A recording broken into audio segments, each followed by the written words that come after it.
Bem, a palestra desta noite é sobre a Batalha das Bíblias. Nós não vamos entrar diretamente na Bíblia hoje à noite. Nós vamos falar sobre a história desta batalha e amanhã à noite nós vamos abrir a própria Bíblia. Então não se esqueça de trazer a sua Bíblia para a palestra de amanhã à noite. Essa batalha é sobre o quê? Você sabe que no passado a Bíblia foi uma questão muito importante e que houve uma batalha quanto à Bíblia e a igreja da Idade Média baniu a Bíblia. E hoje todos parecem bastante satisfeitos que todos tenhamos a Bíblia. Portanto, será que foi a atitude que mudou ou outra coisa que mudou? Mateus 4,4 diz: Mas ele respondeu e disse, está escrito, nem só de pão viverá o homem, mas de toda palavra que procede da boca de Deus.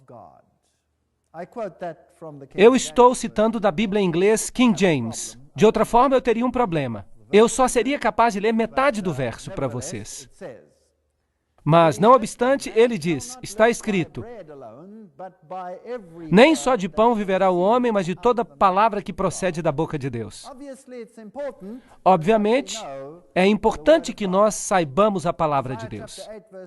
Isaías 8:20 diz, a lei e o testemunho, se não falarem de acordo com a palavra, é porque não há luz neles.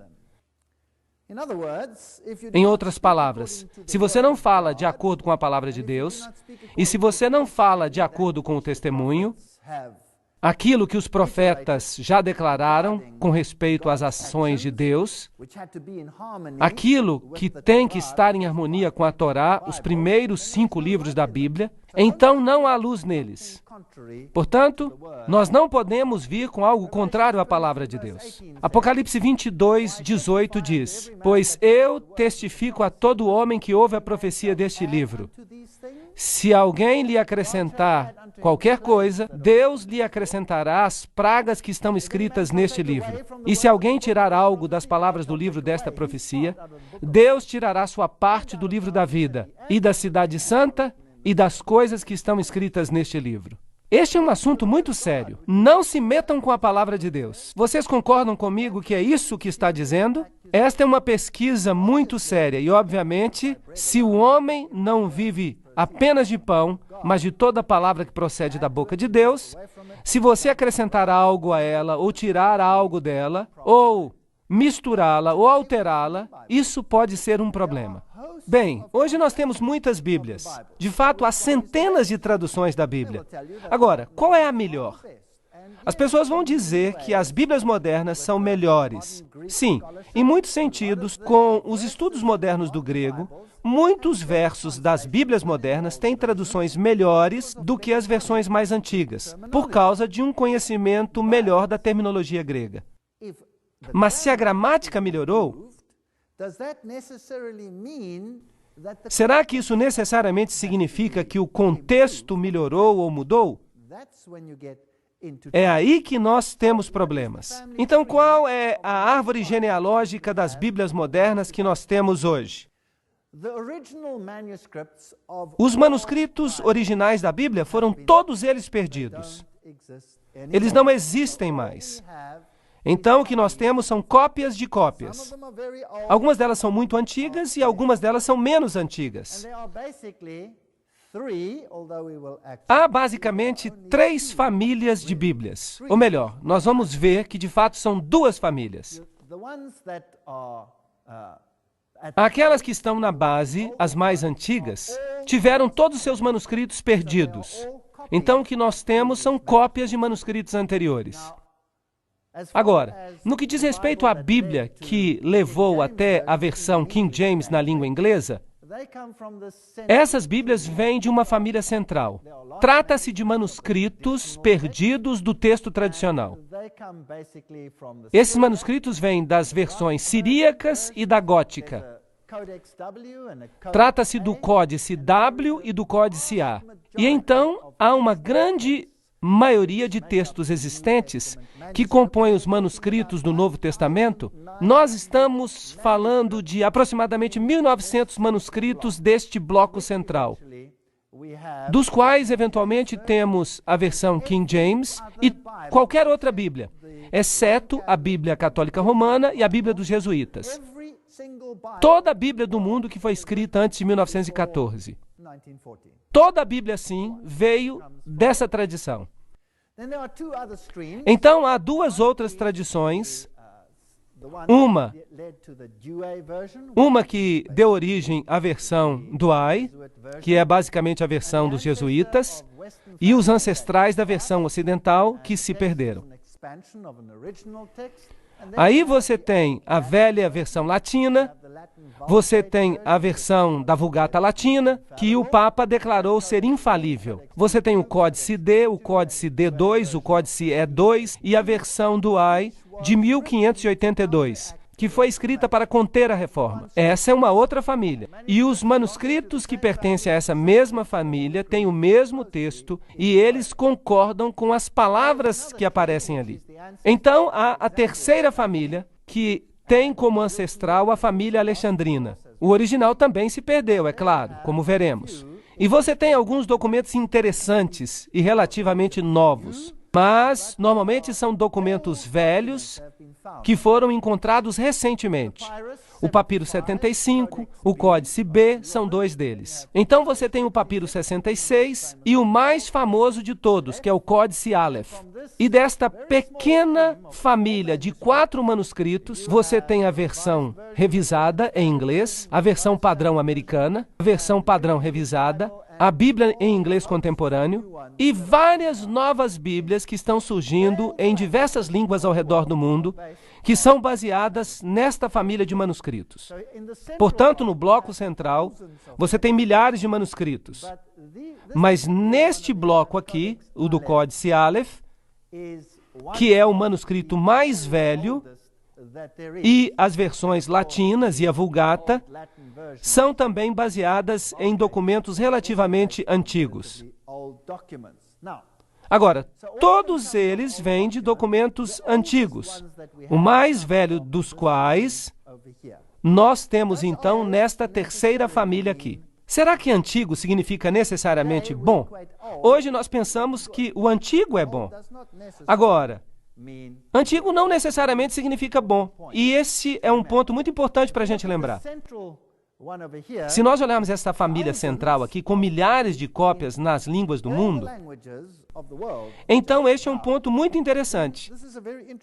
Se eu tenho uma franquia, vamos dizer que eu desenvolvi uma nova marca de galinha que eu quero vender para todo mundo. Eu tenho uma receita maravilhosa. E agora eu vou fazer uma franquia com esta receita e eu vou vendê-la para todos os países do mundo. E eles vão seguir esta receita à letra. E eles vão vender galinha roxa com abóbora, ou o que quer que seja a minha franquia. Agora, todo mundo vai receber a receita original e diligentemente traduz essa receita, porque a Alemanha precisa dela na Alemanha, os portugueses precisam dela em Portugal, os espanhóis precisam dela na Espanha, etc, etc. Então, cada um diligentemente copia e agora há literalmente milhares de cópias em várias línguas daquela receita original que foi escrita e enviada. Com o passar dos anos, a receita original é copiada tantas vezes que ela eventualmente se rasga, mas todos fizeram as suas cópias. É isso que você tem. E então um dia alguém diz para si mesmo, sabe, essa é uma receita muito boa. Eu acho que eu vou mudá-la um pouquinho e eu vou roubar essa franquia para mim mesmo. Então ele altera a receita e diz, oi pessoal, eu tenho a receita original. Aí está então. Ele queima um pedacinho e faz com que ela se pareça velha. Não que isso tenha acontecido aqui, mas de qualquer forma, ele tem a receita original, entre aspas. E ele começa a franquia com a nova receita. Agora todo mundo diz, uau, qual agora é a receita original?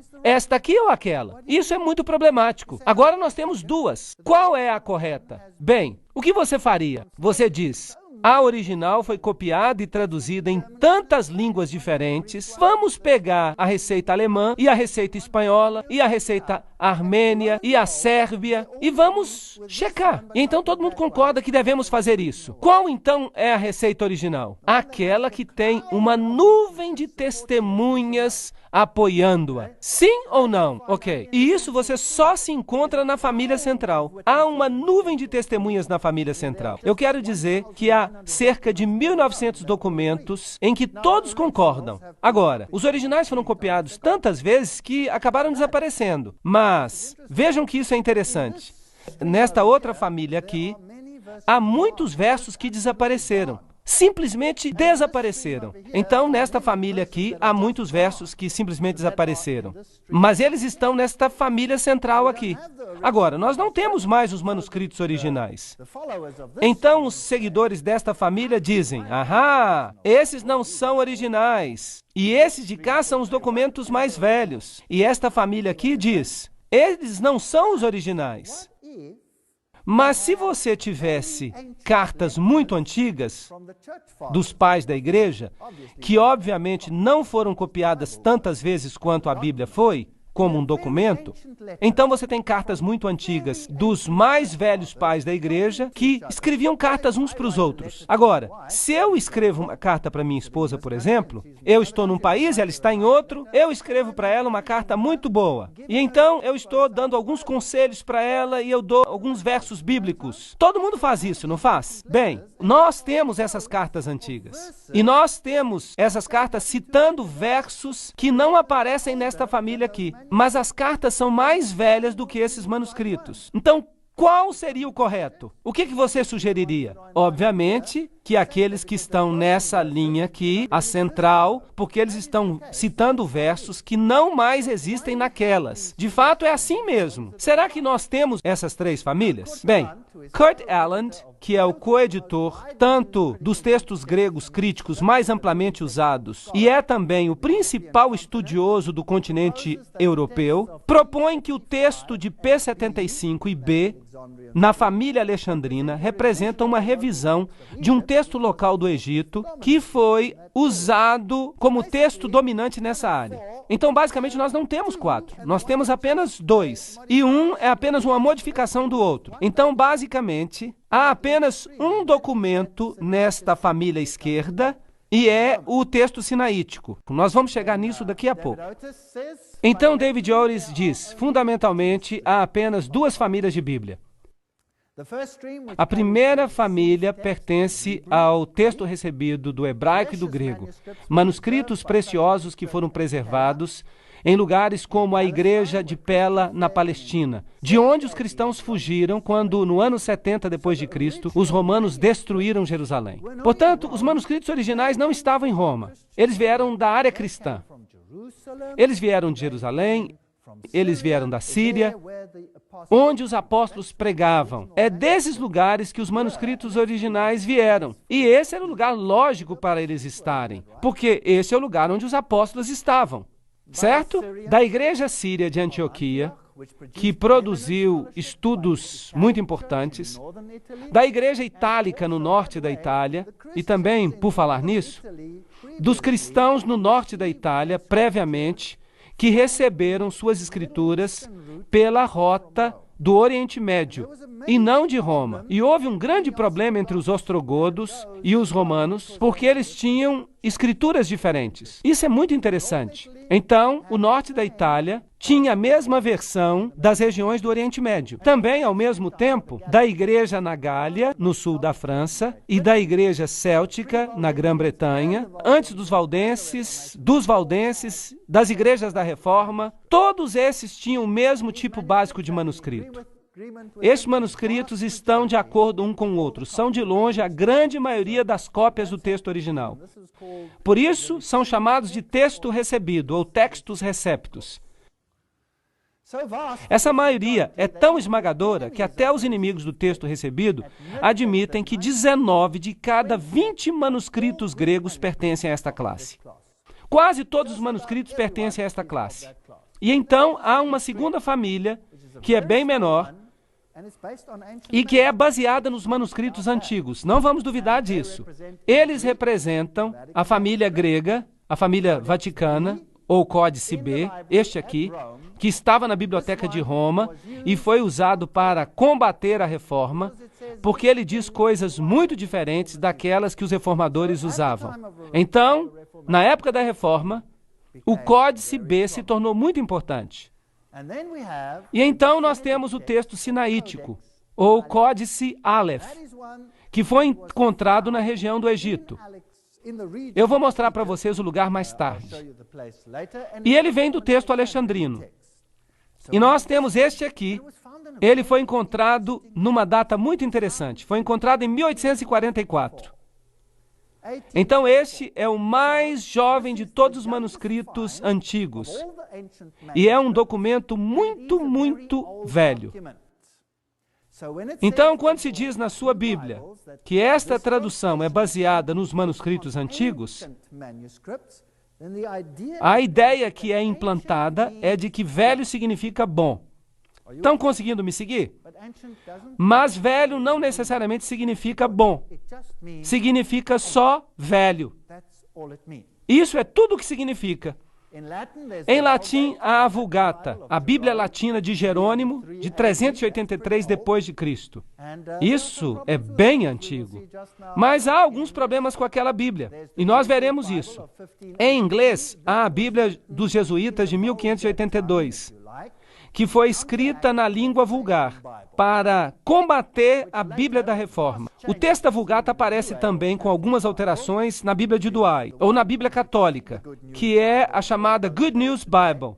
E muitas outras Bíblias modernas são baseadas nela hoje em dia. Bem, aqui está a controvérsia, e cada declaração que eu faço é uma citação, para que ninguém diga que eu estou fazendo fofoca. Eu não digo nada, só leio. A presente controvérsia entre a Bíblia King James em inglês e as versões modernas é o mesmo velho debate travado entre seitas rivais da igreja primitiva. Então a igreja primitiva teve essa batalha, porque esses manuscritos antigos são diferentes. E a igreja moderna tem essa batalha. Então ambas têm essa batalha. Era uma batalha no início, era uma batalha no meio com a Reforma, uma guerra literal. E agora nós temos uma outra batalha que está acontecendo em nossa época. Essa será a última batalha, eu penso. Essa é a minha opinião. Então, a batalha foi travada entre os valdenses e os papistas, do 4º até o 13º século, e mais tarde ainda entre os reformadores e os jesuítas no século XVI. E hoje a batalha vai ser travada entre quem quer que represente as Bíblias, que essas pessoas também defendiam, e quem quer que represente o outro lado.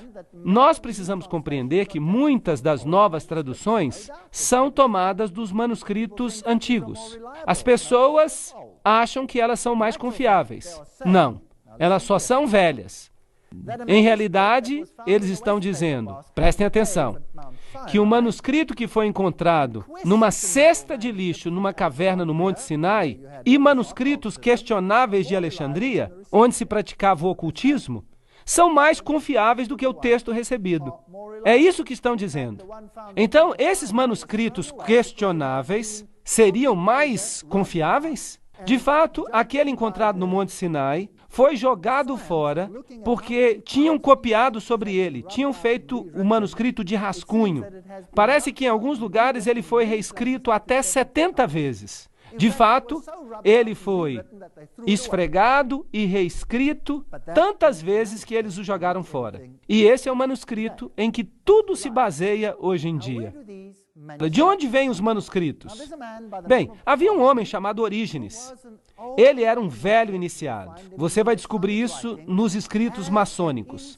Ele estava dentro da maçonaria. E isso é interessante.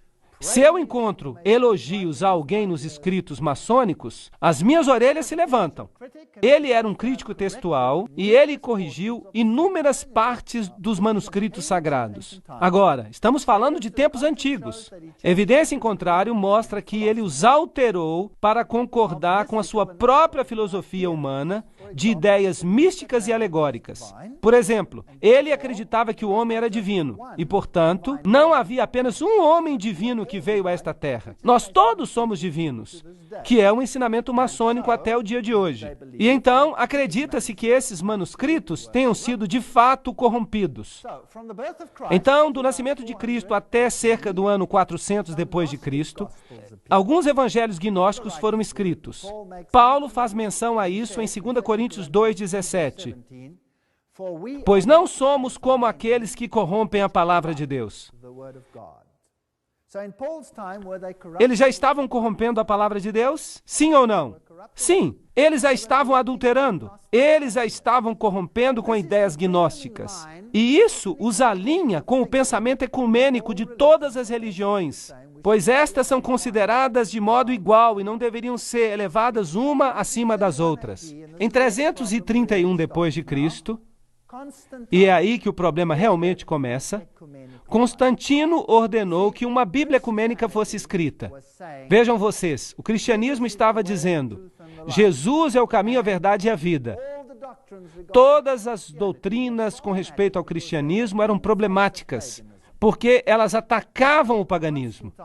Então Constantino, que tentou fazer um casamento dos dois, ordenou que um homem, por nome Eusébio, que, por falar nisso, era um seguidor de Orígenes, que escrevesse uma Bíblia ecumênica. Isto é, que alterasse a palavra de Deus usando escritos gnósticos, para que ela se tornasse aceitável tanto a pagãos quanto a cristãos. E foi isso que fizeram. Mas os primeiros cristãos rejeitaram esses manuscritos e disseram que eles não são de Deus. E então, esses manuscritos foram parar em bibliotecas secretas e ficaram ali para serem posteriormente escavados como manuscritos antigos. Foram feitas mais ou menos 50 cópias por Eusébio e elas foram distribuídas e acabaram em áreas amplas, em Roma e em Alexandria, onde você tinha os estudos esotéricos. Nós vamos falar sobre isso mais tarde. Orígenes acreditava na assim chamada heresia ariana. Essa heresia ariana é que Jesus não era Deus e que só havia um Deus, uma espécie de Deus panteísta, um Deus em tudo. Então, nós poderíamos ter uma centelha divina, e esse é um ensinamento maçônico. Agora, é interessante que os católicos romanos alegam que são contra os arianos, e que combateram guerras e destruíram as pessoas que eram arianas. Mas não há evidência disso. E eu quero lhes dizer, não há evidência histórica de que as nações tivessem sido destruídas porque elas eram arianas, como os ostrogodos, os vândalos. Não há evidência que esses eram arianos. Nós não temos nenhum dos seus escritos. Tudo o que escreveram foi destruído. Nós só temos a palavra dos católicos romanos de que eles eram arianos. Mas agora eu tenho boas notícias para vocês. Lembram-se que eu lhes disse ontem que os templários tinham duas doutrinas? Uma é esotérica e outra é exotérica. Uma é para os goyim, a massa, e outra para os de dentro. Agora, o evangelho para os de fora não é ariano, mas o evangelho para os de dentro do catolicismo romano é ariano. Como é que eu sei que é ariano? É porque o Papa declarou que a Vulgata era a Bíblia infalível, e a Vulgata é ariana.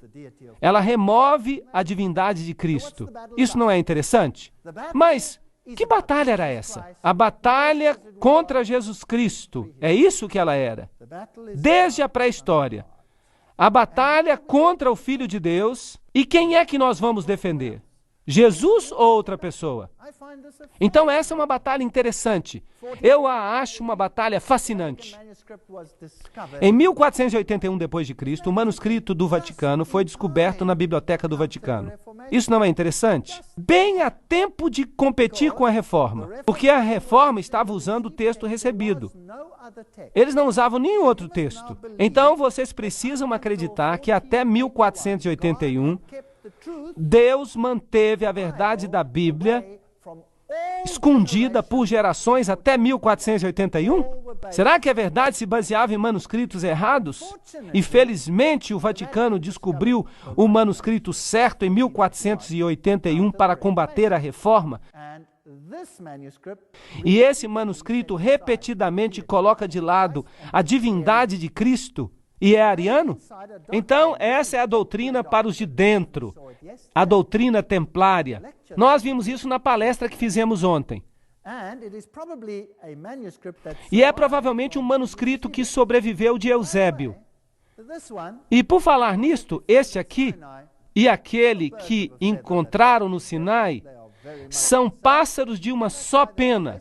Eles concordam um com o outro. E é por isso que basicamente só há duas famílias. A grande maioria que compõe o Textus Receptus e esta outra família. E então nós temos a data mágica, 1844. O manuscrito sinaítico foi descoberto no Monte Sinai, no mosteiro de Santa Catarina. Muito interessante. Esta é uma velha igreja cópita, que é basicamente a igreja bizantina do Oriente. Uma igreja muito parecida com o catolicismo. Elas são praticamente a mesma igreja.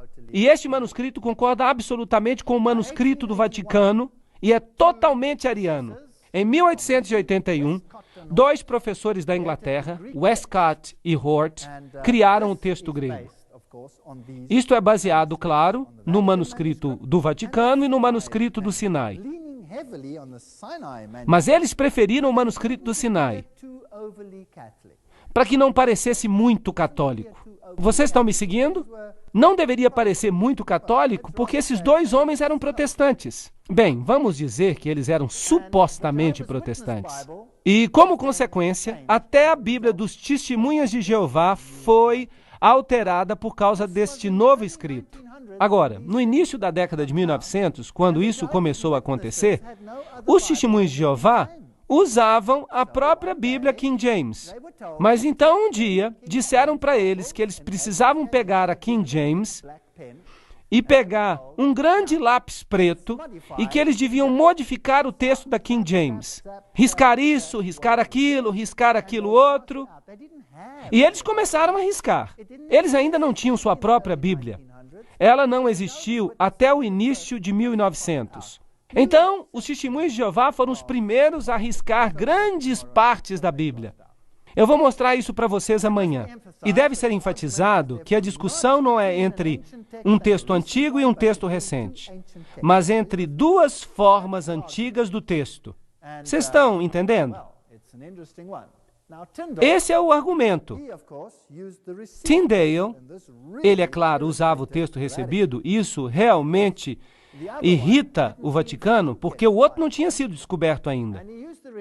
E ele usava o texto recebido em sua Bíblia, e ele disse para o Papa: se Deus poupar a minha vida, daqui a alguns anos, eu farei com que qualquer homem que esteja por trás de um arado conheça mais as Escrituras do que você conhece. Essa é uma declaração e tanto. De novo, eu gostaria de declarar que a discussão não é King James versus outras versões. A discussão é entre o texto recebido contra uma pequena família que vem do Sinai e do Vaticano. Aí está a discussão. Por falar nisso, qualquer Bíblia, em qualquer linguagem que existia antes de 1900, era baseada no texto recebido. Então, se você vai para a Sérvia, você tem o texto recebido. Se você vai para a Grécia, eles têm o texto recebido em grego. Se você vai para qualquer país do mundo, a Bíblia luterana, qualquer Bíblia, elas são todas baseadas no texto recebido. Cada uma delas. Mas depois de 1900, as Bíblias modernas deixam de ser baseadas nele. Bem, quando essa Bíblia saiu, os jesuítas foram chamados para ajudar. Eles tiveram uma crise, porque agora estava evidente que os ensinos de Roma não estavam de acordo com a Bíblia. Então eles fizeram esta declaração: Notem o que os jesuítas escreveram. Nós vamos solapar a Bíblia dos protestantes e destruir os seus ensinamentos. A rainha da Inglaterra, percebendo o dano da Bíblia jesuítica, enviou Beza à Europa, e ele estava com João Calvino, para ajudar Thomas Cartwright. Com uma mão ele pegou todos os manuscritos gregos e com a outra mão ele pegou todos os manuscritos latinos do texto recebido. E ele começou a atacar a Bíblia dos jesuítas, golpe após golpe. Então, a guerra eclodiu. Eventualmente, eles enviaram a armada espanhola contra a Inglaterra para travar uma guerra. Eles chegaram com 136 barcos armados. Alguns tinham 50 canhões. E tudo que a Inglaterra tinha eram meros 30 navios. Esses grandes galeões vieram e eles deveriam destruir a Inglaterra por causa da Bíblia. Bem, Sir Francis Drake levantou naquela manhã e ele estava muito nervoso. Mas o que ele descobriu? Uma tempestade estava vindo durante a noite e os galeões espanhóis tinham sido destruídos nas praias da Escócia. A frota inteira tinha sido destruída na tempestade. E tudo o que ele precisava fazer agora era fazer a limpeza. E daquele dia em diante, a Inglaterra se transformou num grande poder marinho. Isso é o que a história diz. Agora, o que os jesuítas dizem sobre a Bíblia? Aqui está uma citação. Então a Bíblia, aquela serpente com a cabeça ereta e os olhos chamejantes, nos ameaça com seu veneno enquanto ela se arrasta no chão. Ela se transformará numa vara tão logo nós a toquemos. Por 3 séculos, esta víbora cruel não nos tem dado repouso, porque nós não conseguimos entender como ela serpenteia e como ela usa suas presas. Eles odeiam a Bíblia. O catecismo jesuíta? Vejam essa citação, vejam o que ele diz. Pergunta: e se a Bíblia nos ordenar uma coisa e o Papa nos ordenar algo contrário a ela? Resposta: as Escrituras Sagradas devem ser colocadas de lado. O que é o Papa? Ele é o vigário de Cristo, Rei dos Reis, Senhor dos Senhores, e só há um trono de julgamento que pertence a Deus e ao Papa.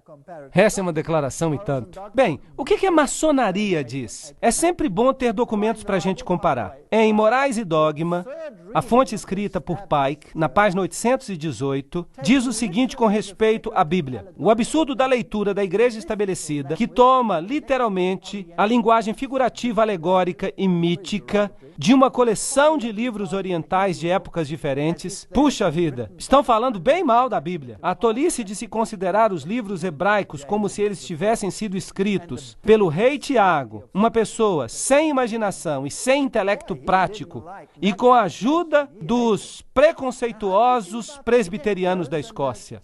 Puxa vida, Pike não gostava mesmo daquela tradução. Ele a odiava. Mas o que ele dizia sobre a versão dos Templários, a Bíblia jesuíta? A melhor forma de dividir e ganhar partidários é que os Templários se simpatizem com todos aqueles que tiveram as suas doutrinas rejeitadas. Eles se simpatizavam com o paganismo. E que encoraje as esperanças dos novos cultos, prometendo a todos liberdade de consciência e uma nova ortodoxia, que será a síntese de todos os credos perseguidos. Vejam vocês, a maçonaria detesta o texto recebido. Ela mantém na sua loja a Bíblia apenas como símbolo. Isso é muito inteligente. É mesmo diabólico, não é? Mas não desanimem. Voltando ao tempo da igreja primitiva, nós encontramos as versões cópticas, as versões latinas, as versões sírias, e elas circularam muito antes do Códice Vaticano aparecer. Então, apareceram 2 professores de Cambridge, que nem sequer acreditavam na inspiração verbal das Escrituras, Westcott e Hort, e eles vão mudar tudo. Por falar nisso, a Bíblia de Jerônimo, que é aquela usada pelo Vaticano, a Bíblia Vulgata, como é que Elvídio poderia ter acusado Jerônimo de empregar manuscritos gregos corruptos? Se Elvídio não tivesse manuscritos gregos perfeitos. Então, enquanto Jerônimo estava escrevendo a Bíblia Latina, outros eruditos já estavam dizendo: ei, você está usando manuscritos corruptos para escrevê-la. Então essa batalha é uma batalha antiga. Então essas versões revisadas se baseiam em manuscritos do Egito, que eram definitivamente corruptos. É isso que a maioria dos críticos dizem. Um dos maiores críticos de todos os tempos é Dean Burgon. E quando este grande homem morreu, então a corrupção tomou conta. Ele era um bastião. Burgon escreve que tão logo a obra dos evangelistas e apóstolos reconheceu a necessidade de complementar as antigas escrituras de Deus, eles fizeram o Novo Testamento. E então ele diz que o Novo Testamento foi tão bem recebido quanto o próprio Jesus Cristo. Eles crucificaram a Jesus Cristo. Por que então eles não crucificariam a sua palavra também? Isso é basicamente o que ele diz. Malícia incansável e constantes ataques à palavra de Deus, desde o começo. E o que ele fala sobre esses manuscritos que foram encontrados? Ele diz, nós opomos fatos à sua especulação. Eles exaltam o Códice B e o Códice Aleph e o Códice D8, porque, em sua opinião, essas cópias são as melhores. Eles tecem teias engenhosas e inventam teorias sutis, porque seu paradoxo, de poucos contra muitos, requer engenhosidade e sutileza para apoiá-lo. Ele era um ótimo escritor. Ele destruiu essas pessoas. Nós não temos que ler tudo. Você pode parar o vídeo e dar uma olhada no resto dos textos para você dar uma boa olhada no que Burgon tem a dizer. Eu estou desinclinado a crer, continua Dean Burgon, porque me parece tão grosseiramente improvável que ao final de 1800 anos, 995 cópias de cada 1000, suponhamos, seja pouco confiável e que 1, 2, 3, 4 ou 5 que permanecem, cujos conteúdos eram praticamente desconhecidos até ontem, possam conter o segredo do que o Espírito Santo originalmente inspirou.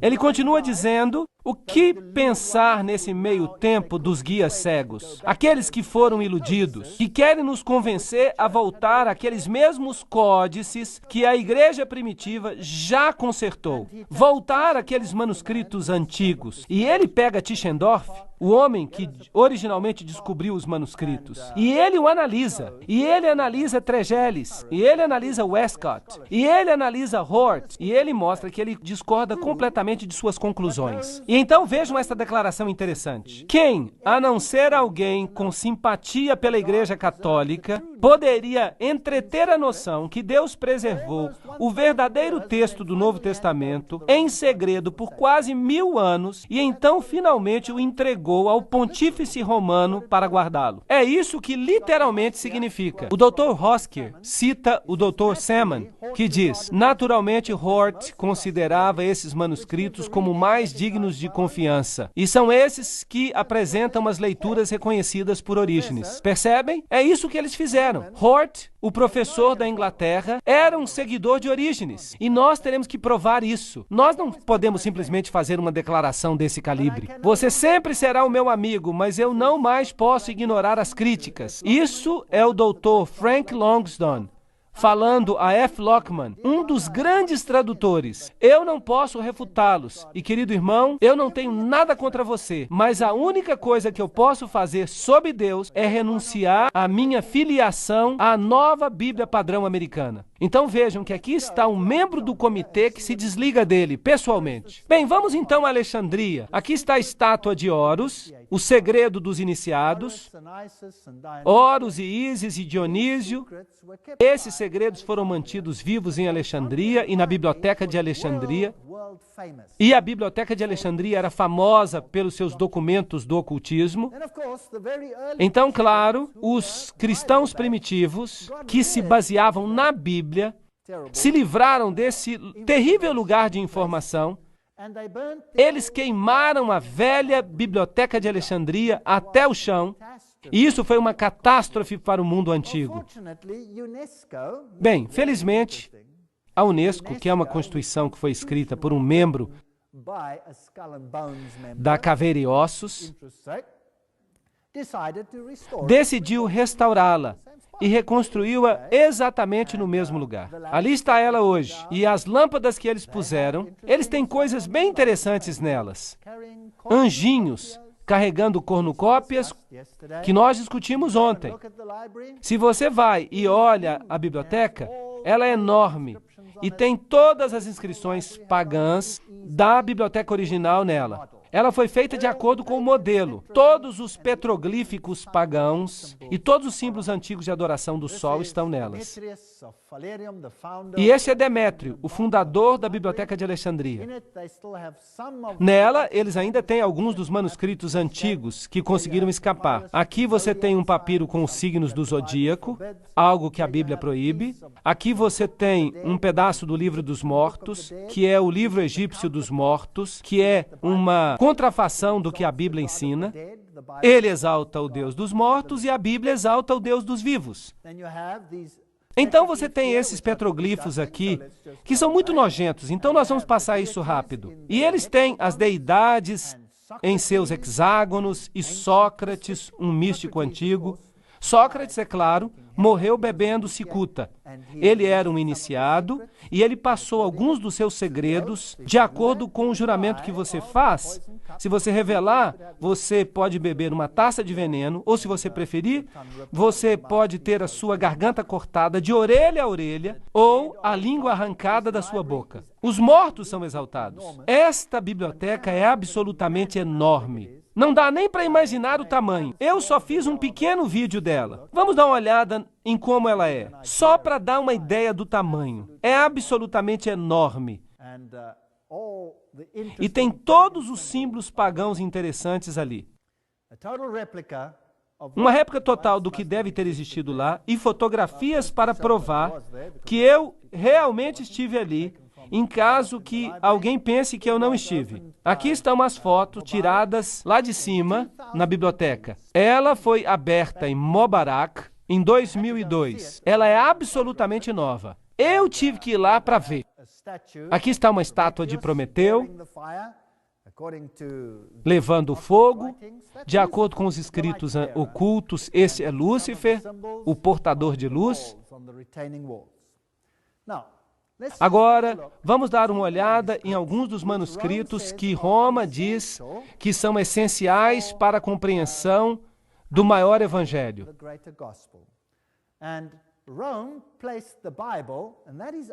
Roma colocou a Bíblia, e isso é só o Textus Receptus, para falar a verdade, no índice de livros proibidos. Eles não colocaram a sua Vulgata no índice de livros proibidos. É a Bíblia protestante que eles colocaram lá. Então, a igreja primitiva em Antioquia, como eu já disse, usava os manuscritos sírios. E esse é o livro que é proibido por Roma. A Septuaginta, por outro lado, foi feita para a Biblioteca de Alexandria em 285 a.C. É um dado importante. A palavra apócrifa significa coisas ocultas. O Concílio de Trento disse o seguinte em 1546 sobre os livros apócrifos: quem quer que não receba como sagrados e canônicos todos esses livros e cada parte deles, que são comumente lidos na Igreja Católica, estão contidos na velha versão latina Vulgata, ou deliberadamente desprezar as suas tradições, que essas pessoas sejam amaldiçoadas. Então, eles estão dizendo que nós precisamos aceitar todos os manuscritos. Vamos rapidamente passar pelos livros apócrifos. Vamos a Tobias 6:4-8, onde está escrito: abra o peixe e arranque-lhe o coração, e o rim e a bile. Se um demônio ou um espírito maligno te incomodar, é necessário fazer uma fumaça diante do homem ou da mulher, e eles não mais serão incomodados. Quanto à bile, é bom ungir um homem com ela, e ele será curado. Então, se você quer expulsar demônios e espíritos maus, tudo que você tem que fazer é balançar a bile de um peixe e o demônio vai embora. A Bíblia diz: todos os sinais seguirão aqueles que crerem nestas coisas. Em meu nome eles expelirão demônios. Marcos 16:17. Quando oprimidos, mas sentindo-se incomodado e voltando-se para o espírito demoníaco, Paulo disse: eu te ordeno no nome de Jesus Cristo que saias. E ele saiu naquela mesma hora. Então, ele não usou a bile de um peixe. Tobias 12:9 diz: pois as esmolas podem livrar da morte e te purificarão de todo o pecado. Então você pode purificar os seus pecados. Pedro diz: ainda mais que vós sabeis que não sois redimidos com coisas corrompíveis, como prata e ouro, da vã conversação recebida pela tradição de vossos pais. São duas doutrinas opostas. Qual delas é a correta? E as orações pelos mortos? Macabeus 12, 43 a 46 diz: pois, se não tivesse a esperança que aqueles que morreram ressuscitassem, teria sido supérfluo e vão orar pelos mortos. Portanto, ele fez reconciliação pelos mortos para que eles fossem libertos do pecado. Então, você pode orar pelos mortos para que eles sejam libertos do pecado? Isso é paganismo. João 1,7 diz: Jesus Cristo nos purifica de todo pecado. E isso nos leva agora até a Bíblia Vulgata. Entre 1545 a 1563, ela foi declarada infalível. Agora, o que a Vulgata diz? A nossa Bíblia diz: toda a Escritura é inspirada por Deus. A versão de Way, que é baseada na Vulgata, diz: toda a Escritura inspirada por Deus é útil. Então, só uma parte das Escrituras é inspirada. Hebreus 11, 21 diz: Jacó adorou encostado no seu bordão. A Vulgata diz: Jacó adorou o seu bordão. Isso significa que você pode orar para uma relíquia? Você pode orar para uma estátua? É daí que nós obtemos essa doutrina. Também está escrito em Apocalipse no texto recebido: bem-aventurados aqueles que lavam as suas roupas, traduzido do Códice Vaticano. Mas a King James diz: bem-aventurados aqueles que guardam os seus mandamentos. Agora, será que podemos confiar na Bíblia ou não? Essa é a pergunta que não apenas afeta a nossa fé, ela afeta a doutrina da salvação e afeta a posição de Jesus Cristo. Nós precisamos saber isso. Nós estávamos falando acerca da Bíblia e de onde ela veio, de onde os vários manuscritos vieram. E devemos agora descobrir se nós podemos confiar na Bíblia ou não. Bem, os rolos do Mar Morto eram escritos meticulosamente copiados pelos essênios, e eu devo dizer que eles não eram judeus ortodoxos, eles tinham propensões cabalísticas. E os manuscritos antigos que eles copiavam eram exatamente iguais àqueles que são encontrados na Bíblia hoje. Então, de fato, isso é uma evidência em favor da Bíblia. Esses antigos manuscritos, eles dão um testemunho preciso até mesmo acerca do livro de Daniel. Foram descobertos em 1949. E eles provam que a Bíblia não sofreu mudanças durante todos esses anos. Esses manuscritos são fenomenais. Mas, depois disso, alguns outros manuscritos interessantes foram descobertos. Há um manuscrito famoso que foi descoberto perto de Alexandria, que incluía uma série completa de evangelhos gnósticos. A revista Time falou a respeito desses manuscritos não faz muito tempo. As palavras que vêm do passado. Cerca de 46 manuscritos foram descobertos perto de Nag Hammadi, no Egito, em 1945, mudando as perspectivas que tínhamos acerca do cristianismo primitivo. Agora, é interessante que o Egito era a sede das ciências ocultas, e esses manuscritos foram enterrados para serem preservados. De quem? Claro que dos primeiros cristãos que certamente destruíram aquela biblioteca pagã. E desde 1945, esses manuscritos têm sido descobertos. E esses manuscritos têm mudado a perspectiva das pessoas. Alguns budistas chegaram a dizer que se eles soubessem que os cristãos tinham esse tipo de manuscrito, eles nem teriam se tornado budistas. Mas o que esses manuscritos dizem? São os assim chamados evangelhos perdidos que se tornaram tão famosos hoje em dia. Ali está o Evangelho de Tomé, o Evangelho de Pedro e todos esses manuscritos maravilhosos, supostamente iluminando as crenças dos primeiros cristãos. Bem, havia os ebionitas, havia os marcionitas, havia os gnósticos, havia os tomazinos. Todos eles basicamente acreditavam na divindade do homem e na divindade não exclusiva de Jesus Cristo. Todos eles. Vamos ler o Evangelho de Pedro, que foi escavado, e você vai me dizer se você acha que ele é digno de crédito. Vamos lê-lo. Por falar nisso, esses escritos gnósticos são apócrifos e, portanto, são considerados sagrados. A cruz falava e andava. Jesus tinha morrido no dia anterior, pronunciando suas últimas palavras. Meu poder, ó poder, tu me deixaste para trás. Seu corpo foi tirado e colocado na tumba, mas agora, quando o sábado amanhecia... Ups, que dia agora é o sábado? Domingo se tornou o sábado aqui.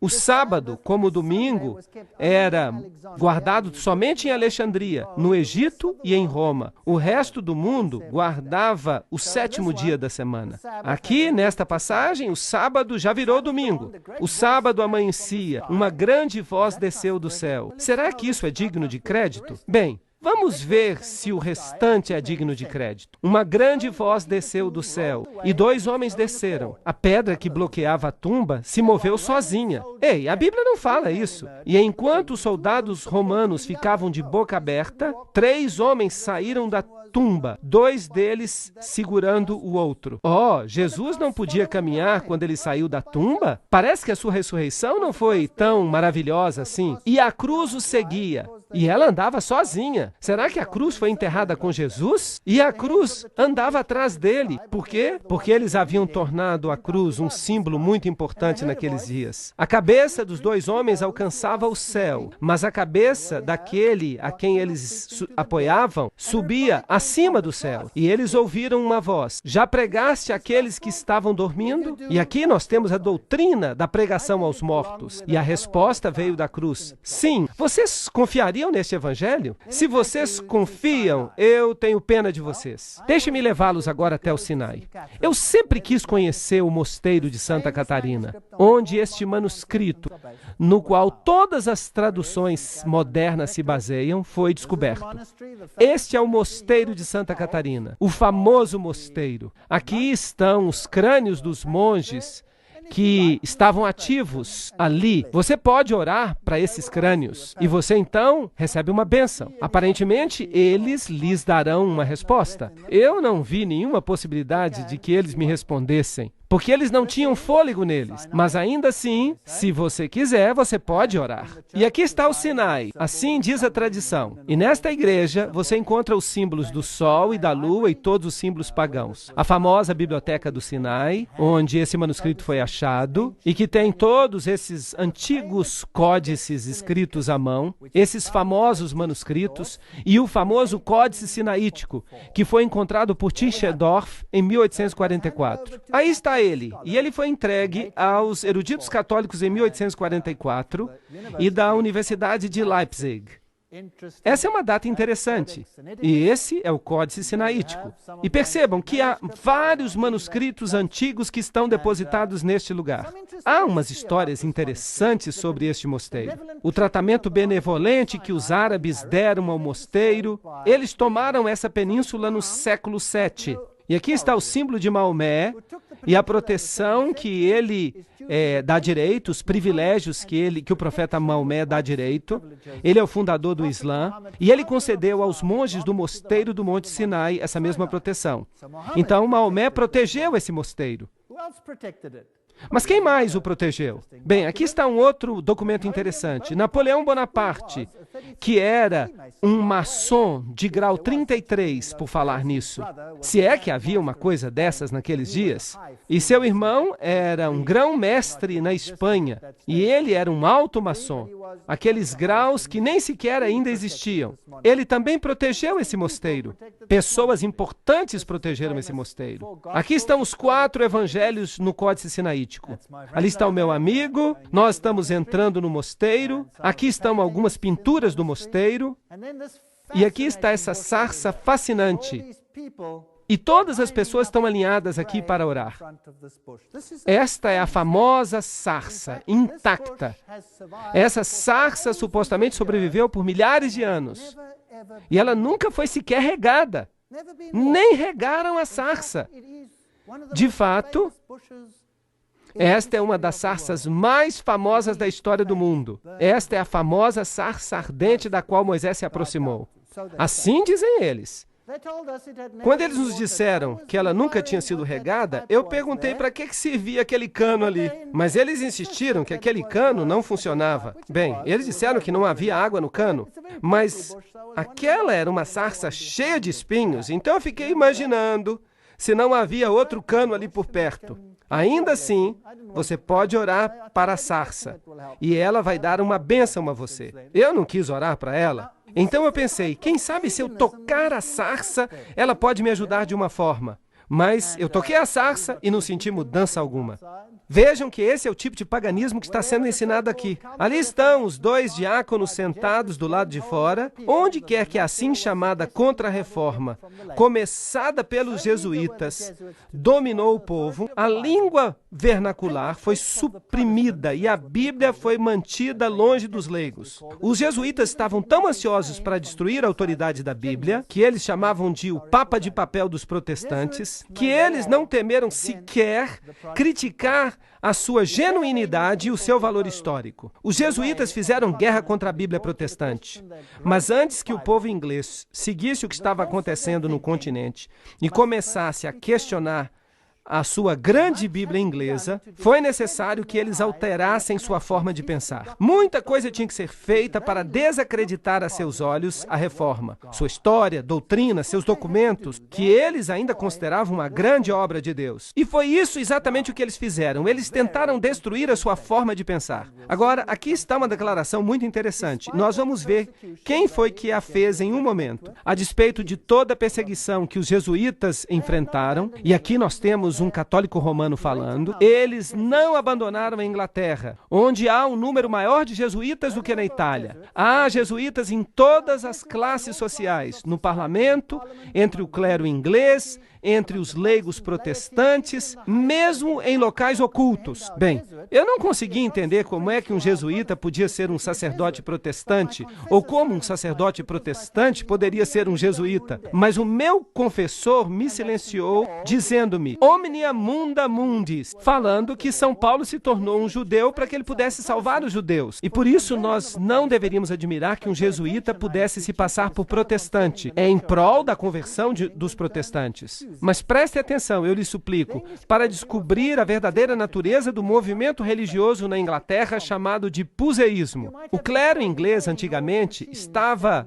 extremamente preso aos artigos da fé, para que viessem a abandoná-los. As pessoas podiam usar em vão todas as máquinas colocadas em movimento por Bossuet e pelos jansenitas da França. E vocês sabem, esses eram aqueles que estiveram por trás da Revolução Francesa, os jesuítas, para reuni-los de volta à Igreja Romana. E assim os jesuítas da Inglaterra tentaram outro plano. E isso foi demonstrar, a partir da história e da antiguidade eclesiástica, a legitimidade dos usos da Igreja inglesa, para que daí, através dos apelos dos jesuítas ocultos entre o clero, pudesse surgir uma dedicada atenção à antiguidade do cristianismo. Quem escreveu que os jesuítas eram os sacerdotes das igrejas protestantes? Foi Decante, um sacerdote de Roma, professor de teologia. Foi o próprio homem que nos diz que era assim. Bem, então nós já sabemos que o romanismo entrou na Igreja da Inglaterra. Antes de 1833, se você tivesse uma missa como você tem hoje, isso era considerado anátema. Mas depois as coisas mudaram. Newman, o líder da universidade, disse: somente através da Igreja da Inglaterra você pode agir sobre a nação inglesa. Eu desejo, é claro, que nossa igreja seja consolidada com a sua comunhão e por intermédio dela, e por sua causa, e pela causa da unidade. Ele e seus associados criam que o protestantismo era o anticristo. Ok. Faber, um dos associados de Newton, disse: o protestantismo está perecendo. O que há de bom nele está sendo, pela misericórdia de Deus, guardado nos celeiros de Roma. Toda a minha vida, se Deus permitir, será uma cruzada contra a detestável e diabólica heresia do protestantismo. Percebam que há aqui uma guerra contra a Igreja da Inglaterra. Eu creio, disse ele, que o anticristo será o infiel e se levantará daquilo que se chama hoje protestantismo, e que a Igreja de Roma e a da Inglaterra se unirão para se opor a ele. Eles mudaram Apocalipse 13:18. Eles não mudaram o número 666, mas na versão revista, eles acrescentaram uma nota de rodapé que diz que o número é 616. Agora, vamos falar desses dois cavalheiros, Westcott e Hort. Esses são os dois homens que escreveram, com base nesse manuscrito antigo, o texto grego que serviu de base para todas as traduções modernas. Quem eram esses dois cavalheiros e no que eles acreditavam? Bem, agora tudo que eu vou dizer vem dos livros escritos pelos filhos de Westcott e Hort.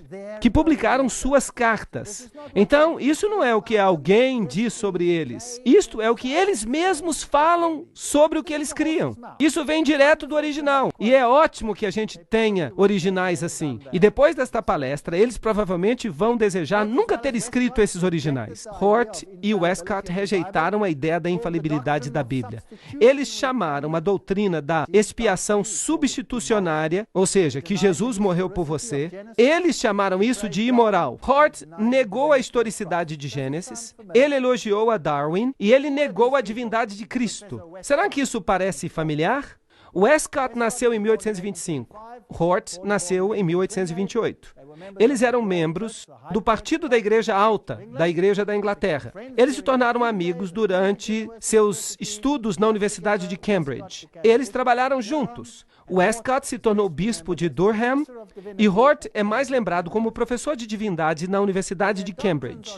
Bem, suas doutrinas eram tão jesuíticas que eu, de fato, não me surpreenderia se esses dois homens ilustres fossem, de fato, jesuítas. Vejam o que Hort fala sobre a evolução. O início de um indivíduo é precisamente tão inconcebível quanto o início de uma espécie. Certamente me incomodou descobrir que você tenha dito que não haja fatos que apoiem a visão de Darwin. Ele era darwinista e ele diz: o seu livro me levou à conclusão de que algum tipo de desenvolvimento deve ter acontecido. E na carta de Hort para Macmillan, ele escreve: uma última coisa sobre Darwin. Eu não vou abandonar esse assunto depressa, porque esse assunto, para ser mais exato, não deixa que eu o abandone. E ele continua dizendo que ele era darwinista. Aqui está uma outra carta de Hort para Westcott. Você já leu Darwin? Como eu gostaria de falar com você a respeito dele. E outra carta para Ellerton. Mas o livro que mais me atraiu é o de Darwin. Nós não temos que ler toda a citação. Você pode lê-la sozinho. Ele diz que os argumentos de Darwin são irrefutáveis, impossíveis de responder. Em outra carta de Hort para Ellerton, ele diz: eu não tinha a menor ideia até algumas semanas atrás da importância dos textos. Ele está falando daqueles textos que tinham sido descobertos. Tendo lido tão poucos testamentos gregos e tendo me arrastado mais no desprezível textus receptus, então ele chama o texto recebido de desprezível. Pense naquele textus receptus. Isso não parece com aquele jesuíta que odiava o texto recebido e que o chamou de serpente, de cobra? Ele depende inteiramente de manuscritos tardios. Aí vem o seu argumento de que o texto sinaítico era anterior. É uma bênção que tenhamos esses manuscritos mais velhos. Então, carta de Hort para o reverendo Ellerton. Westcott e eu vamos editar um texto grego para o Novo Testamento, em 2 ou 3 anos, se possível. Então ele fala de Lachmann e Tischendorf, que irão suprir os materiais. Então ele diz: o nosso objetivo é fornecer ao clero em geral, às escolas, um texto grego portátil que não será desfigurado com as corrupções bizantinas. Em outras palavras, ele está dizendo que esse texto não vai conter o texto recebido. Em outra carta, Westcott diz para Hort: em relação à proposta de recensão do texto do Novo Testamento, o objetivo deveria ser, eu suponho, preparar um texto para uso comum em geral. Com tal finalidade em vista, não seria melhor introduzir apenas algumas emendas? Ou seja, mudar um pouquinho aqui, um pouquinho ali, isto é, fazer alterações no texto recebido e anotar na margem como parecer adequado, de forma legível. O que ele está dizendo é que se fizerem mudanças completas, os ingleses vão ficar nervosos. Então eles dizem: vamos mudar apenas um pouquinho aqui e escrever na margem o que nós achamos importante. Assim, quando eles lerem na margem do manuscrito, eles vão dizer: oh, sim, isso provavelmente não deveria estar aqui, porque no manuscrito mais velho, deveriam dizer manuscrito mais corrupto, mas eles não dizem isso.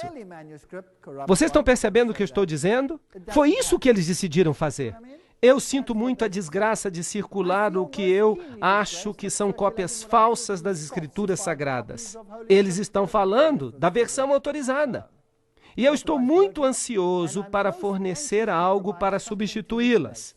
Mas isso não pode ser um texto que dependa só da nossa decisão, mesmo que nós não fôssemos inexperientes demais para tomar essas decisões. Percebam que o que ele está dizendo é que ele não está disposto a escrever a Bíblia toda sozinho, mas deve ter o apoio de uma preponderância óbvia e clara da evidência. A margem nos dará amplo espaço para a nossa crítica ou os nossos princípios. E é por isso que eu sugiro que quando você ler as margens da Bíblia, não creiam nessas margens.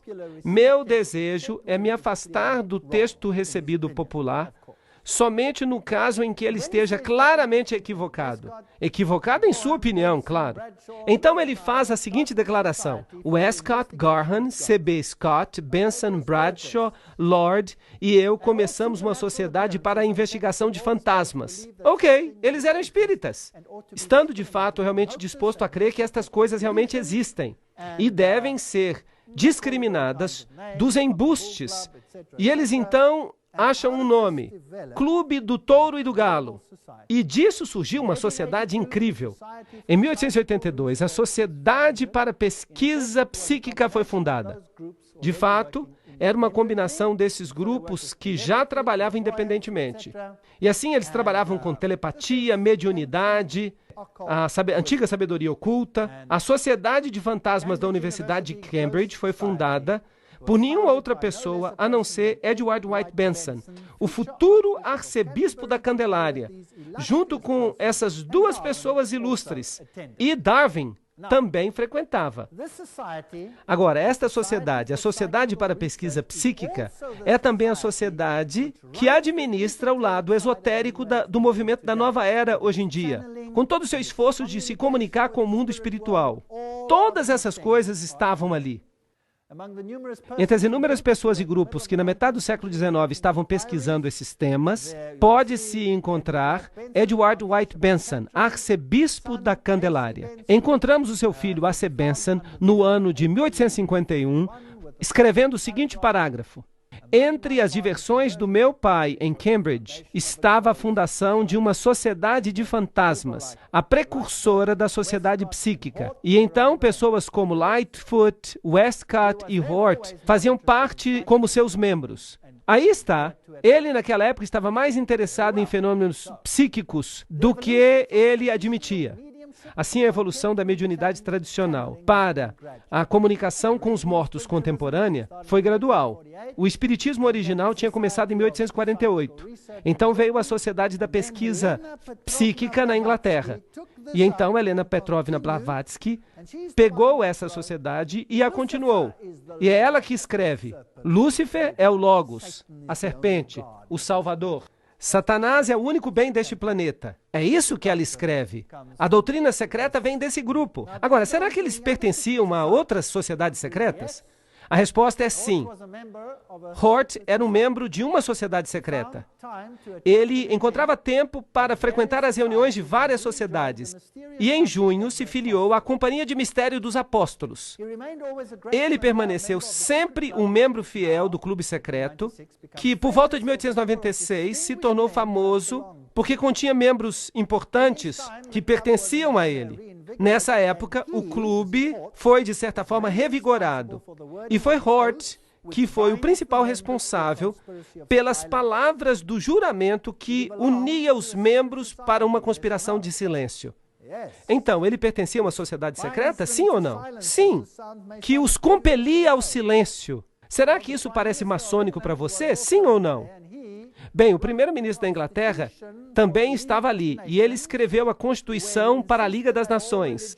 E foi ele que insistiu que todas as religiões deveriam se tornar uma. E escreveu uma solução esotérica, que também é considerada maçônica. Então essas pessoas eram todas maçons. Agora, nós vimos ontem que os iniciados mais altos criam que quem é Deus? Que o diabo é Deus, que Satanás é Deus, que Lúcifer é Deus. Então, Sr. Hort, você vai reescrever a Bíblia crendo que Lúcifer é o Filho de Deus? Será que então ele não faria de Jesus menos do que ele é? Será que eles não iam querer reescrever a Bíblia para tirar Jesus da Constituição? Sim ou não? Será que nós não estamos testemunhando isso hoje em dia? Estamos ou não estamos? Essa é a questão. Eu não vou responder isso hoje à noite. Nós veremos amanhã. Tragam suas Bíblias. Vamos voltar a 1854. Numa carta de Hort para o reverendo John Ellerton. Eu acho uma pena que Maurice verbalmente tenha rejeitado o purgatório. Mas eu plenamente concordo com ele nos 3 pontos cardeais da discussão. Que a eternidade é independente da duração, que o poder do arrependimento não é limitado a esta vida. Vocês podem crer nisso? Ele acreditava no purgatório. E que você pode se arrepender do outro lado da vida. E que não é revelado se, no final das contas, todos irão ou não se arrepender. A moderna negação do segundo tem, a meu ver, mais que ver com a desespiritualização da teologia do que com qualquer outra coisa. Bem, ele acreditava na doutrina católica do purgatório. Será que ele fala alguma coisa mais sobre isso? Ele escreveu uma carta dando conselhos a um jovem aluno. A ideia da purgação, queima dos pecados do outro lado, da purificação pelo fogo, parece ser inseparável do que a Bíblia nos ensina. Então, ele está ensinando doutrina jesuítica ou está ensinando doutrina protestante? Ele está ensinando doutrina jesuítica. Mas é muito esperto dele dizer que ele é protestante para que os protestantes aceitem a sua Bíblia, porque esta Bíblia agora vem da pena de um protestante, se nós não soubéssemos a verdade.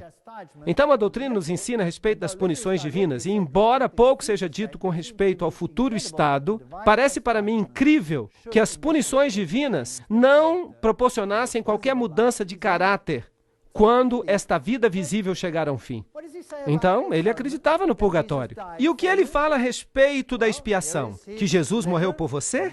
Bem, aqui está a carta publicada na sua bibliografia, volume 1, página 322. Eu acho que eu já mencionei para você antes o livro de Campbell sobre a expiação. É um livro valioso, mas infelizmente ele não conhece nenhuma outra teologia a não ser a protestante. O que ele está dizendo?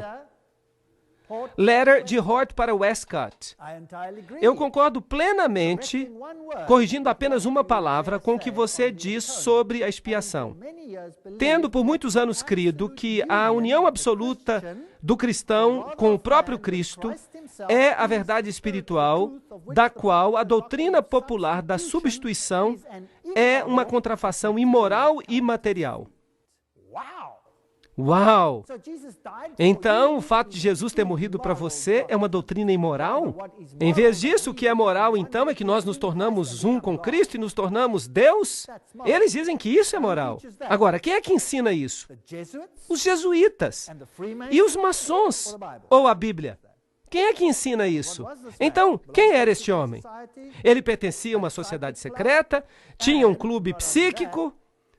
Não apenas isso, ele detestava o texto recebido, ele cospe na expiação. É isso que faz um cavaleiro templário, cuspir na cruz. Outra carta, certamente nada pode ser menos escriturístico do que a limitação moderna de Cristo suportar os nossos pecados e sofrimentos na sua morte. Mas, de fato, isso é apenas um aspecto de uma heresia quase universal. Ok, essas são pessoas que criaram o documento no qual as Bíblias modernas se baseiam. Vocês acham que eles merecem crédito? Eu não acho. Aqui está outra carta, de Hort para o reverendo Davis. Nenhum ser racional duvida da necessidade de uma revisão da Bíblia. E as objeções práticas do povo são inúteis. Contudo, eu sou favorável a uma postergação. Ele estava tendo problemas porque os ingleses ainda conheciam as suas Bíblias. Claro, nenhuma revisão pode ser final. Seria absurdo esperar a perfeição. Mas a crítica dos dois testamentos no texto e na interpretação parece a mim estar agora num estado caótico, na Alemanha e muito mais ainda na Inglaterra, e que os resultados de uma revisão imediata seriam peculiarmente insatisfatórios. Então, os ingleses conheciam as suas Bíblias, este era o problema, eles tinham que ser cuidadosos, eles tinham que ser sorrateiros, e era isso que eles iam fazer. E ele diz, bem, vamos ler primeiro o que está escrito aqui. É claro que é verdadeiro que nós só podemos conhecer a Deus através de formas humanas. Mas então eu acho que toda a Bíblia ecoa a linguagem de Gênesis 1:27 e, portanto, nos garante que as formas humanas são também formas divinas. Peguei você, Sr. Hort. O que você está dizendo? Você está dizendo que nós somos deuses. E quem é que ensina isso? Satanás é que ensina isso. Agora, escutem mais esta. 1 João 5,7, na Bíblia do rei Tiago. Pois há três que dão testemunho no céu, o Pai, a Palavra e o Espírito Santo. E esses três são um. Vocês podem procurar em vão nas suas Bíblias modernas por este verso. Você não vai encontrá-lo na Nova Versão Internacional. Você não vai encontrá-lo na versão revista. Ele foi removido para que eles possam ser Deus. Carta de Hort para Westcott. Já faz muitos anos que eu estou persuadido de que a adoração a Maria e a Jesus tem muita coisa em comum nas suas causas e em seus resultados. Talvez toda a questão resida na ideia verdadeira de mediação, que foi quase universalmente corrompida em uma ou duas direções opostas. Então quem pode ser os seus mediadores? Maria pode. Essa doutrina é bíblica ou católica? E o outro homem? Westcott escreve, eu tenho tentado me lembrar das minhas impressões de La Salette. Isso é interessante. Nós vamos estar falando sobre La Salette, que é um templo de adoração de Maria. Eu queria perceber que verdade esquecida testemunhava a mariolatria. E agora nós podemos dizer que é justamente a questão dos ensinos dos milagres. Bem, Sr. Westcott, então você quer exaltar a mariolatria e diminuir a Jesus? Carta de Westcott para o reverendo Benson. Tanto quanto eu possa julgar, a ideia de La Salette era a de Deus se revelar a si mesmo. Não em uma forma, mas em muitas. Percebem? Ecumenismo. Coisa fascinante. Carta de Hort para o reverendo Rowland. Eu temo ainda diferenças mais sérias entre nós na questão da autoridade, especialmente da autoridade da Bíblia. Se esta objeção primária fosse removida, eu acho que as nossas diferenças passariam a ser apenas uma diferença de grau. Blá, blá, blá, blá, blá. Ele quer se livrar da ideia de que a Bíblia é inspirada. Para ele, erros e preconceitos devem ser removidos mais por um esforço individual do tipo indireto do que por um ataque aberto combinado. Ele está dizendo, vamos trabalhar por trás dos bastidores. Vamos ser sorrateiros e quietos. Vamos evitar uma crise prematura. Essas pessoas são espertas. Embora eu ache que uma convocação não é competente para iniciar uma medida assim, contudo eu sinto que, à medida que nós três estamos juntos, seria errado se nós não nos esforçássemos o máximo, como Lightfoot diz. Do trabalho é muito boa. Se nós três nos unirmos, mas sem trazer conosco todas as sociedades que nos apoiam, nós poderíamos completar uma revisão textual. Ele está dizendo, nós não podemos mudar tudo agora. Vamos fazer pouco a pouco. Nós precisamos ficar juntos, nós três. Há uma esperança de que as leituras alternativas possam encontrar um lugar na margem. Então é assim, essas observações aparecem nas margens e quando você vai de uma versão para outra, elas somem, desaparecem. E assim é que a Bíblia muda. Você sabe que se você pegar a sua Bíblia e a abrir no meio do livro de Atos, se você pegar uma Bíblia na Nova Versão Internacional e você for para o meio do livro de Atos, e então você parar e contar todas as palavras até o fim de Apocalipse, aí você tem o total de palavras que já foram omitidas nas Bíblias modernas. Ou seja, do meio de Atos até o fim de Apocalipse. Agora, se o homem não deve viver de pão apenas, mas de toda palavra que procede da boca do Senhor, o que nós vamos fazer com tantas palavras que desapareceram? São cerca de 60 mil palavras que desapareceram.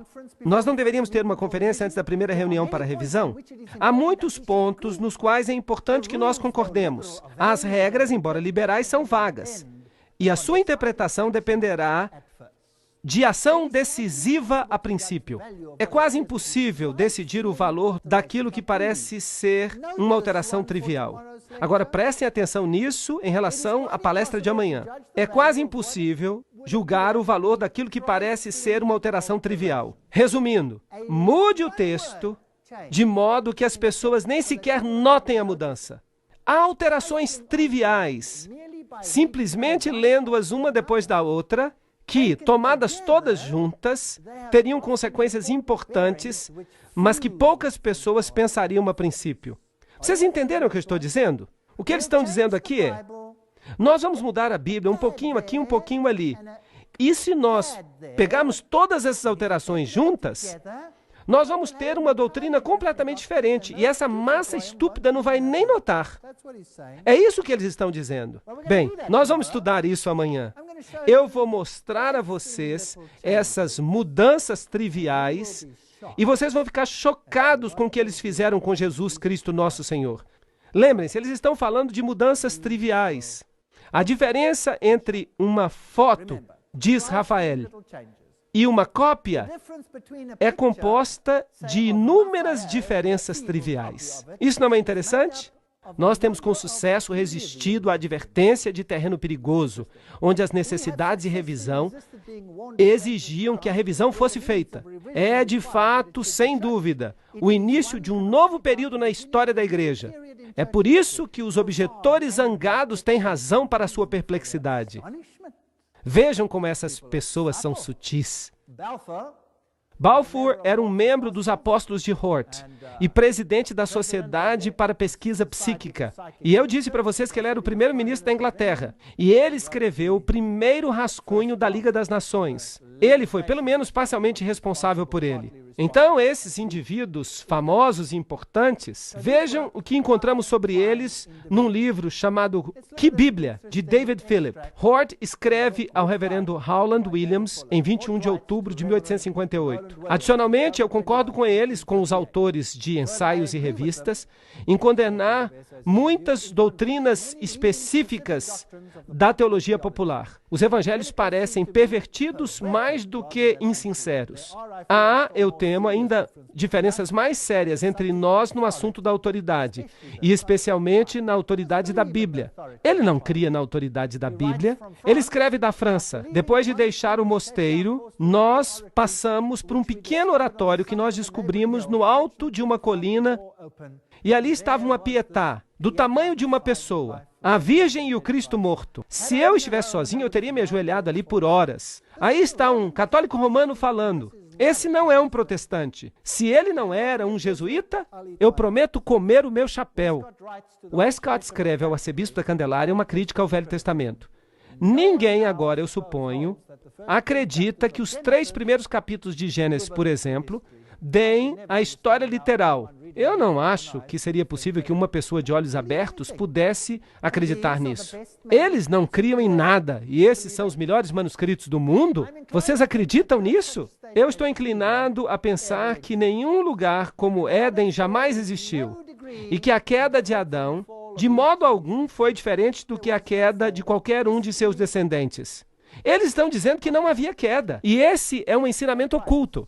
Hort escreve: a perspectiva puramente romana parece mais próxima e mais provável da verdade do que a evangélica.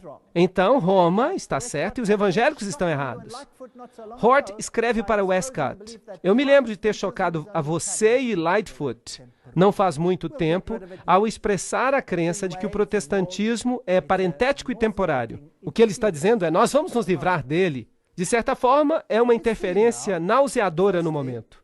Então, nós já vimos, primeiramente, quando nós olhamos na história de onde esses manuscritos vieram, e os manuscritos têm 3 vertentes, 2 delas são aparentadas, há apenas 2 vertentes de fato, baseadas em uns poucos manuscritos que levaram às alterações, corrompidos provavelmente por Orígenes e por Eusébio. Então, essas pessoas pegaram esses textos e disseram: esses são os manuscritos mais antigos, portanto, eles são os melhores, e nós vamos basear as novas traduções nesses manuscritos, e vamos jogar fora o texto recebido. Deuteronômio 11:16 diz: acautelai-vos, para que vosso coração não vos engane, e para que não vos desvieis e sirvais a outros deuses adorando-os. 1 Timóteo 4,16 diz: acautela-te de ti mesmo, e tem cuidado da doutrina, continua nela, pois ao fazer isto, tu salvarás a ti mesmo e aqueles que te escutam. Mas e se esses textos sofreram tantas alterações que eles não podem mais dar apoio às doutrinas? o que você faria então? Vocês sabiam que a doutrina do estado dos mortos não pode ser adequadamente apoiada pelos novos manuscritos? Você sabia que a divindade de Cristo também é um problema ali? Porque uma vírgula aqui, uma pequena alteração ali, uma outra coisa ali, e isso muda toda a figura. Você sabia que Jesus passa a ser um mentiroso e o diabo passa a ser sincero se você lê o texto do novo manuscrito? É bastante interessante. Eu convido a que você venha amanhã para ouvir. 2 Coríntios 2,17 diz: Pois nós não somos como muitos que corrompem a palavra de Deus, mas em sinceridade, como de Deus, à vista de Deus, falamos nós em Cristo. Se Jesus não é tudo em nossa vida, então nós não temos nada. Se Jesus não é Deus, nós não temos nada que esperar. A nossa melhor esperança é um ciclo de reencarnação no mundo miserável.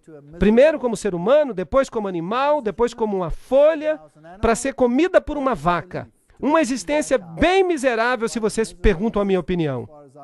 Mas se Jesus é o caminho, a verdade e a vida, se Ele pagou o preço pelos meus pecados, eu tenho uma saída. Eu tenho uma solução para o problema. Eu tenho uma resposta para os meus questionamentos interiores, porque eu sei de onde eu sou. Eu tenho uma origem nobre. Eu sei em que estado eu estou. Eu estou num estado caído, pecaminoso, e eu tenho uma necessidade da redenção que eu posso apenas obter naquele que me fez em primeiro lugar. E esta é a doutrina que está sob ataque. O darwinismo está tomando o lugar da criação. É isso que nós vimos, é isso no que eles creem. Eles estão tentando apagar a expiação, para que Jesus não preencha mais esse papel. E para que Zoroastro e Osíris possam ser iguais a Jesus. De fato, até eu devo me tornar o seu igual, porque eu sou tão bom quanto ele é. Eu também sou divino, assim dizem eles. Mas eu lhes falo que alguém está mentindo, ou um ou outro. E então nós temos que formular uma outra pergunta. Por que Roma está tão silenciosa hoje em dia acerca da Bíblia, mas ainda ataca de modo ferino o texto recebido? Por que ele está sob ataque por toda parte, em todo o seminário de teologia? Por que em todo o seminário teológico se diz que o texto recebido é o pior texto? Eles dizem, joguem-no fora, aqui está algo que é melhor para vocês. Venham e vejam amanhã, se de fato ele é o melhor para vocês. Venham ver por si mesmos. Obrigado.